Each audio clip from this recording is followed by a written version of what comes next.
आगे लाइफ अपन बनई बहुगे, पैसा खूबे कमाई बहुगे, तोरा से दूर चला जाई बहुगे,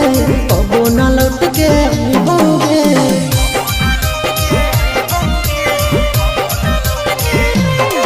आगे लाइफ अपन बनई बहुगे, पैसा खूबे कमाई बहुगे,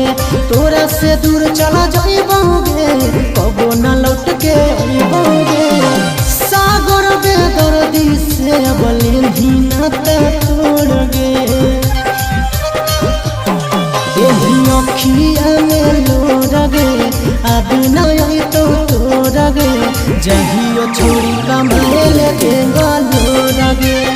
देही अखिया में लोर गे,